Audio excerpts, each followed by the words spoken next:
তোরা কে করিস আছে আমার বাসা, আমার বাসা আমি শেষ। রাকিব নাকি? আরে আসলে আমি জানতাম বুঝছো, টাইম কটা বাজে 4:30 না। আমি জানি যেই বিপদে পড়ি না কেন আমার বন্ধু নয়ন, আমার রক্তের ভাই, তুই আসবি।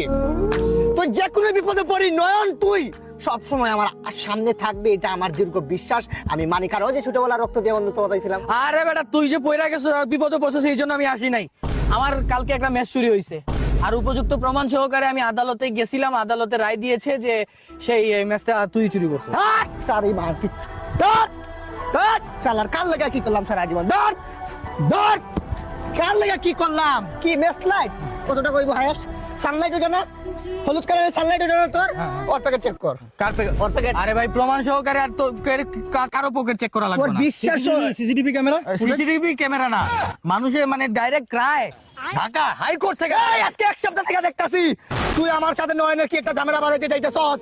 এই কালপুটের বাচ্চা, দুধ করার যে এতদিন কালচা পুষছি, অনেকদিন থেকে নয়ন সে আমাদের বন্ধুত্বটা নষ্ট করার জন্য, এটা হচ্ছে তার ফাঁদ, তার বিগেস্ট প্ল্যান এটা হতে পারে তোরা আমার সারা জীবনের বন্ধুত্বটা আজকে নষ্ট হয়ে যেতে পারে। রাকিব আমি আর কথাবার্তা বাড়াইতে চাইতেছি না, আমার ম্যাচটা তুই দিয়ে দে ভাই। কিসের ম্যাচ লাই? বিগত এক মাসে আমার 150টা ম্যাচ চুরি হয়েছে। 150টা ম্যাচের ভিতরে তাহলে 150টা ম্যাচই আমি চুরি করছি? হ্যাঁ। তুই কি আমাকে ইঙ্গিত দিচ্ছ? তোরে ইঙ্গিত আমি ডাইরেক্ট বলতেছি তোরে, এক প্লেটে ভাত খাইছি নয়ন, 2 প্লেটে ভাত খা, সমস্যা কি ভাই? আমার ম্যাচ দিয়ে দে। নয়ন এক কাপ দুধ দুইজনে একসাথে 2 ফাইট দিয়া এক মুখ দিয়ে খাইছিলাম। আমি খাওয়া ছাইরা দিছি, নয়ন আমি তোর নিজের ভাই বানাইছিলাম। আমি তোর সাথে দুধ খাওয়া ছাইরা দিছি কারণ তুই ব্রাশ করছ না।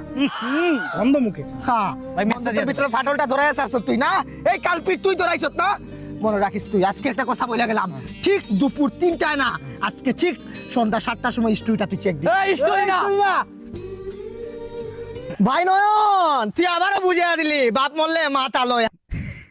হায় রে হায়, সফল হইছে কে? তোরে আমি দোষী না, আমি দোষী কারে জানোস? ওই যে পাশে আহাত বটলাটা, সে success, he is the biggest criminal. ওই যে একটা কথা আছে না, ওই যে ক্রিমিনাল আজকে 1 মাস থেকে সে চেষ্টা করছে, সে কিন্তু পারছে।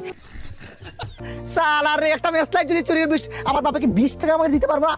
নিজে ইনকাম করি বেটা, যেই টাকা মাসে উড়াই ওই টাকা তুই চোখেও দেখোস না, ঠিক আছে? কোনোদিন বইরাই করছি আর কোনোদিন করবো না।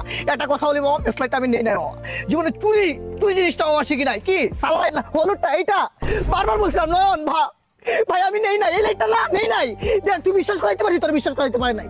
আরে বেটা আমি ভুইলা যাই, তোর মনে আছে ওই যে মা ছোটবেলা 1 কাপ দুধ দিত? হাই রে ইস, প্রতিদিন সকালে দুধ দিত, তুই ঘরে এসে ভর্তি, আমি কি করতাম আধা গ্লাস দুধ খাই, আধা গ্লাসে পানি পুরা তুলে দিয়ে দিতাম। এটা হচ্ছে ভালোবাসার টান বেটা, ঠিক আছে?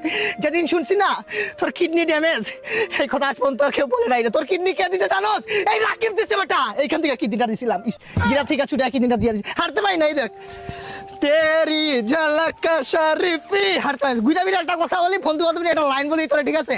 আব্দুল করিমের একটা গান লেখা গেছিল, গানের অর্থ সহ তোরা আজকে বইলা দিব। ছুটি নিন্দ না রে পার্কে কারম কানবান, কথাটা কি বলছে? অর্থ হইলো যে বন্ধু বান্ধব মেসলাইট চুরি করে ওটাই হলো তোর প্রকৃত বন্ধু রে, প্রকৃত বন্ধু।